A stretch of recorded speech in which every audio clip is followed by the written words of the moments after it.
Chris Trott from TaylorMade Golf, and we are here at the Kingdom. Today I'm going to talk to you about models of putters and, more importantly, hosels. This is going to look to you a bit like a minefield. I get it, you're out there trying to choose the right hosel for your game, but there is a reason behind. There's a reason why all these putters have been designed this way to help you as a golfer to match up the perfect putter for your game. Take a look here at what I'm holding first, which is the single bend face balanced Spyder Gt. This comes offered, this hosel here, in a lot of different models, but you can see that the blade points towards the sky. It always wants to stay perpendicular to the sky. If I move it, hold the toe down, release it, see how it bounces back. That Pure Roll 2 insert going back to perpendicular to the sky. The other extreme that we have on offer is this example in the Soto. It's the flow neck. And you can see there's quite a significant difference as I hold the balance point between toe hang, which is the toe of the putter, which is this part away from the golf shaft, and heel. You can see that the toe is hanging down. Again, if I hold it, manipulate that between finger and thumb and let go, have it on the balance point, it wants to hang to the ground.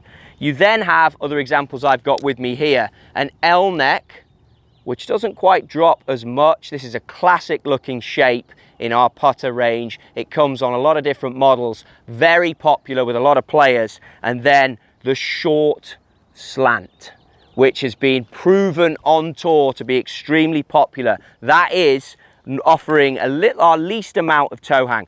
So I'm going to start here with the face balance Spyder Gt. As we get into this, a couple of call outs on technique and where you should be and what you should look for.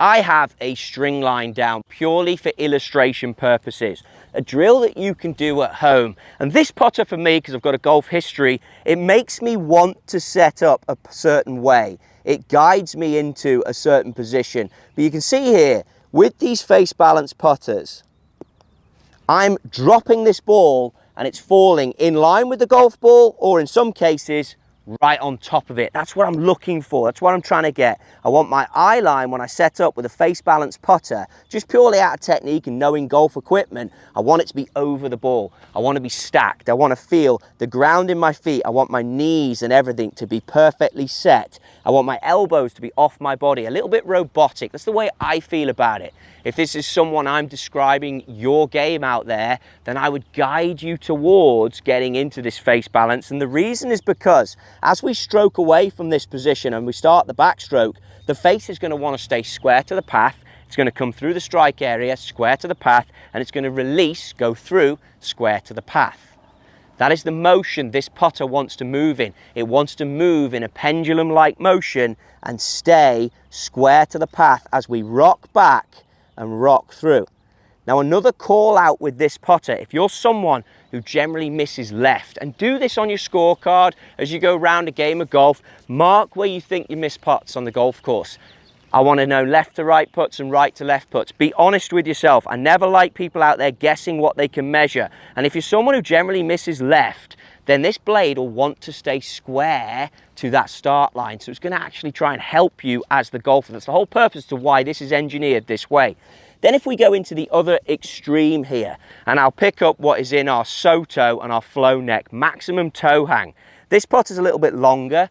Let's just touch on length for a second there. It's an inch longer than the other putter that I picked up, which was the single bend GT. It makes me want to stand more inside. Anytime I stand inside, defined as if I drop the golf ball from my eye line at this point, it falls inside the golf ball. That makes me feel a bit more like an artist. It makes me see the line a little bit differently as I look down it. I'm not on top of it looking down, but it also makes the stroke move a little bit more inside to square to inside. And the reason is because our elbows at this point will go on our rib cage. Therefore, it's going to become more of a round and a circled motion as you sweep through. Generally quite good for pace control, generally quite good for putters who are out there and they like to feel it, and then they will not be as analytical, and you feel the release of the putter down the line. And the release of the putter is going to be as it passes square, passes impact, the toe, defined as this part versus the heel, releases, and the putter releases down the line. If that is something that appeals to you, this is the way to go and get into this model or the L neck that has some of that toe hang in there. They're going to be more appealing because they give you release. Again, are you someone now, vice versa to the single bend, who misses to the right? And if that is you, then staying in your putt, staying in your posture and releasing could be something that these two putter shapes, the L neck and the flow neck, are going to offer you. Then we have the ever popular short slant.